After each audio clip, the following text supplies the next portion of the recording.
What's poppin', my super nerds? It's me, MT, and welcome back to the Heavy Spoiler Show, y'all. The best show on the internet, though I may be a little bit biased. This video is going to be a discussion on the character Ultraman in James Gunn's new Superman movie. So, like our channel name implies, heavy spoilers ahead for the entirety of that movie. Definitely do not watch this video if you have not seen Superman, because I'm about to spoil a really big thing that happens in the movie. You have been warned. Alright, so by the end of the movie, it's revealed that the mysterious masked Ultraman was actually a Superman clone the entire time. One that Lex Luthor created out of the DNA left over from strands of Clark Kent's hair. And after a fierce battle with the Man of Steel, this Clark Kent clone eventually falls into a gigantic black hole. And this black hole is of course a byproduct of Lex Luthor's dangerous pocket dimension prison facility, released after Lex decided to rip open a massive rift in space-time in order to lure Superman into a trap. And while the audience is meant to assume that Ultraman was killed after falling into this black hole, I honestly do not think that that's the case. In fact, I feel like this moment was placed in this movie in order to set up Ultraman for bigger and more exciting things to come in the DCU. The character of Ultraman was of course introduced a long time ago in the year 1964 in the pages of Justice League of America number 29.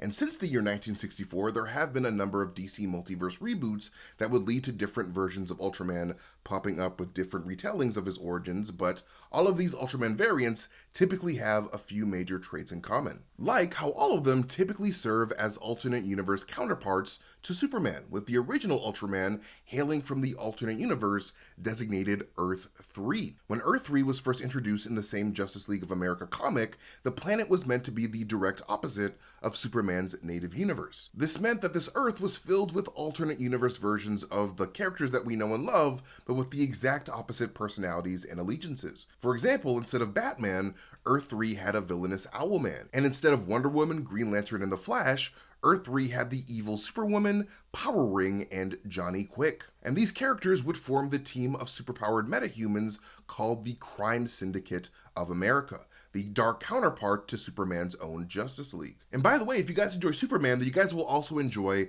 our Superman-inspired shirts over at the Heavy Spoilers merch store. Our boy Sheridan designed a really dope shirt inspired by the Superman logo that is covered in alien-type crystals. So, if you guys want that shirt on your bodies, head over to the Heavy Spoilers merch store to buy that, or one of our many other shirts that we have available. It's a great way to support the channel.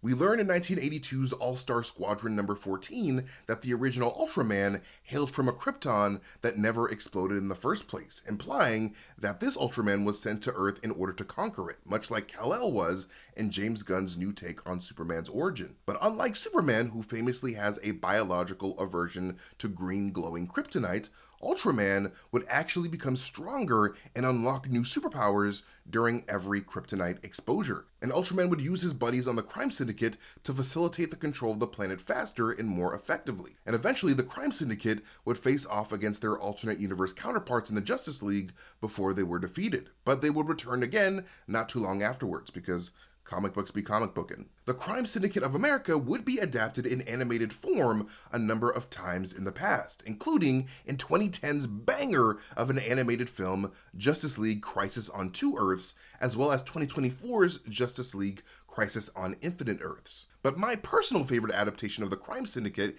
came in the form of the Justice Lords from Season 2, Episode 11 of the Justice League animated series that aired in 2003. However, even though the Justice Lords were heavily based on the Crime Syndicate of America from the comics, the Justice Lords were definitely not as evil-spirited at their core like the Crime Syndicate was, instead becoming rulers of their world in order to protect humanity from their own selves. But with all that said, the reason why I just gave a quick and generalized recap of the original Ultraman's origins as an alternate universe Superman is to get you guys to consider how this new Superman film could very likely serve as merely the beginning of DCU Ultraman's story. Because I don't think Ultraman died at all when he fell into that black hole, but was merely transported to an alternate universe, likely a weird opposite type universe modeled after the backwards ass Earth 3 from the comics. Because ever since scientists discovered black holes, there's been a prevailing theory amongst some scientists that black holes could potentially act as gateways to other universes,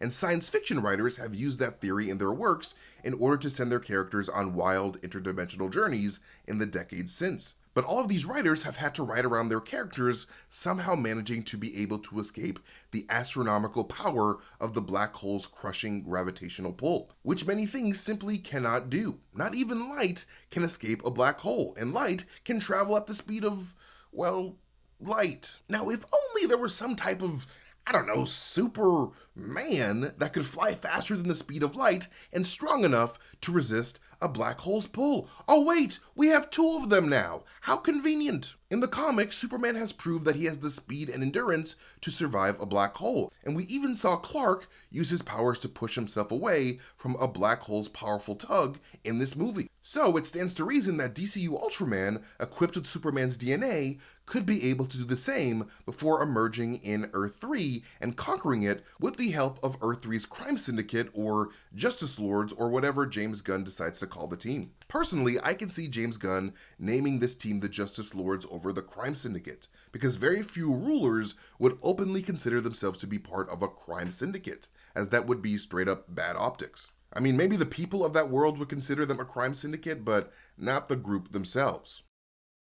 And also, the Justice Lord's name just makes sense. I mean, James Gunn has gone on record to say that the DCU was going to take massive creative inspiration from the fan favorite Justice League animated series from my childhood. And we can't ignore how Sean Gunn's Maxwell Lord is centric to the formation of the Justice Gang in Superman's universe as well. So the same could happen on Earth 3, making the Justice Lord's name make sense. And the Earth 3 name would also make sense in the context of the overall DC cinematic multiverse, because as most of the general audience knows, Superman's new DCU is the second mainline cinematic universe to be introduced after the DCU ended with the multiverse-centric Flash movie. So if the DCEU Earth is Earth 1, and this new DCU Earth is Earth 2, then it stands to reason that a new universe that Ultraman would fall into could be considered Earth 3 as well. But yeah, this all being said, it seems to me that the DCU is setting up a major multiversal crisis conflict between the slowly forming Justice League of DCU Superman's universe and Ultraman's Crime Syndicate. And after watching this new Superman movie, as well as the first trailer for Peacemaker Season 2, it seems clear that DC Studios seems to be leaning heavily into establishing the multiverse itself as a major element in James Gunn's evolving narrative. Because much like how Lex Luthor used black hole science to access a pocket universe of his creation, Peacemaker's father Augie, aka the White Dragon, used a little science of his own to create his own little pocket universe, referred to as his quantum unfolding storage area before Lex was in diapers. And since we see Peacemaker use this quantum unfolding storage area to travel between universes in the Peacemaker Season 2 trailer, and then it's highly likely that the black holes generated by Lex Luthor's own pocket universe would allow for interdimensional travel as well. So within the logic of the overall DCU cosmos, it seems more likely than not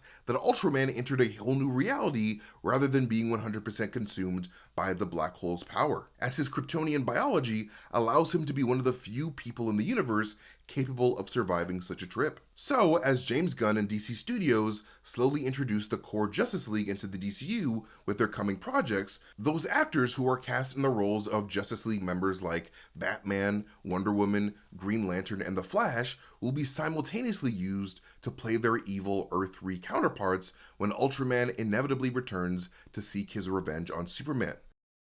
Because you can't forget that at the end of the day, Ultraman is essentially the son of his creator, Lex Luthor, and was mainly used by Lex as an overly aggressive tool in order to assert his authority. So now that Ultraman is finally free from Luthor Corp's control over his mind, body, and actions, all that is left within Ultraman are the lessons and attitudes that he learned from his petty, power-obsessed creator. A lifestyle that Ultraman could adopt as his own to fuel his desire to conquer, much like how Superman adopted the lifestyle of his own earthly parents Martha and Jonathan Kent that fuels his own desire to protect humanity. So even though Superman saved the planet by sending Ultraman through this black hole, he may have simultaneously accidentally doomed the people of Earth 3 by sending them a dark and unhinged version of himself that only respects power and control, allowing Ultraman to basically enact the will that Superman's parents wanted for him in the first place. And I believe that whenever Clark Kent eventually discovers that his actions led to the suffering of an entire planet,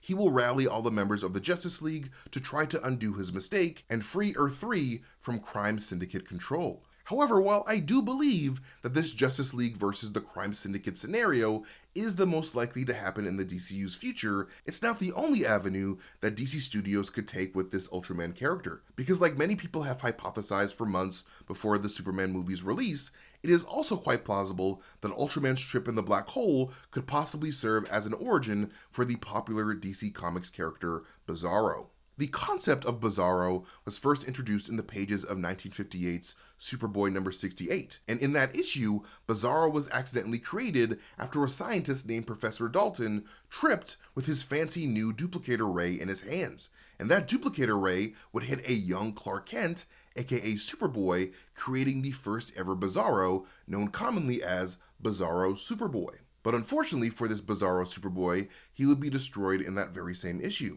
However, a year later, in 1959, when Action Comics 254 hit the shelves, Lex Luthor would recreate Professor Dalton's duplicator ray to use on an adult Superman in the hopes of creating a subservient clone of the Man of Steel to use to destroy Superman and take over the world, creating the dim-witted Bizarro Superman proper. And while Lex Luthor did intentionally aim for his Superman duplicate to be a mindless tool for him to control, Bizarro's severe lack of intellect proved to be too significant for the evil genius to effectively use, eventually leading Bizarro to defect from Luthor in order to build his own life. This all being said, with this DCU Ultraman being revealed as a clone created by Lex Luthor, much like how comic book Lex Luthor used the duplicator ray to create Bizarro, we could potentially be looking at a scenario where Ultraman's trip through the black hole drastically affected both his mind and body, turning him into the Bizarro entity. Though, to be fair, the black hole wouldn't really have to warp his mind all that much in this scenario, considering how DCU Lex Luthor purposely made Ultraman to be an empty husk of a Superman clone, controlled by his team of computer nerds for most of his life. So since Ultraman is no longer being controlled by Luthor's people, this free Ultraman would very likely have the limited intelligence of comic book Bizarro anyway. But honestly, I feel like it would be really dope if both the Crime Syndicate and Bizarro possibilities were creatively meshed together for this one DCU Ultraman. Like, I would love to see the DCU Justice League go head-to-head with Ultraman and the Crime Syndicate, while a flaw in Ultraman's genetic makeup causes him to slowly turn into Bizarro by the end of that conflict. But that's just a wild and fun idea that I would consider if I was part of DC Studios. I could also see Bizarro potentially being made by other entities outside of Lex Luthor himself in the DCU. Because if Lex was able to duplicate Superman's DNA from leftover strands of his hair in order to create one of the most powerful metahumans on the planet, then I think it's sort of unrealistic to believe that he's the only entity in the DCU that would attempt to do so. I mean, with shady entities like Amanda Waller and Maxwell Lord in the picture, I wouldn't be surprised if any one of them attempted to recreate what Lex Luthor did with significantly less than stellar results, leading to the creation of Bizarro Superman that way. Because much like the powerful entities of the MCU are engaged in a cosmic energy race to possess the energetic gifts that cosmic elements like vibranium, adamantium, and quantum realm energy can bring, the DCU is also in a bit of a race of their own, a meta-humans arms race. And this arms race is reflected in the very existence of Amanda Waller's Suicide Squad and Creature Commandos, as both of those teams show that the American government is aware that fighting fire with fire is the only way to survive in this world of gods and monsters. Even other rich assholes in the universe like Sean Gunn's Maxwell Lord and Susan Sarandon's Victoria Cord from the Blue Beetle movie are investing in superpowered soldiers in order to secure their own power in their own ways. So we could see a bunch of those shady organizations trying their hardest to acquire any bit of Superman DNA that they can find, not knowing that they could just look inside of Lois Lane. So yeah, such radical scientific experimentations could easily result in the creation of Bizarro down the line as well. But however James Gunn and Peter Safran decide to play it, I definitely feel like we have not seen the last of Ultraman in this new growing cinematic universe, and that his disappearance is only the first steps towards a massive cinematic crisis event down the line after the DCU is more concretely fleshed out. And I, for one, cannot wait for such a big showdown to go down. But yeah, thank you guys so much for watching this video. You guys can follow me at MasterTainment on YouTube, Instagram, Twitter, Blue Sky, wherever I am on the internet. But most importantly, follow Heavy Spoilers here on YouTube by hitting that subscribe button and maybe even hitting that like button if you guys enjoyed the video. But again, I've been MT, you guys have been amazing, and I'll catch you guys later. Bye.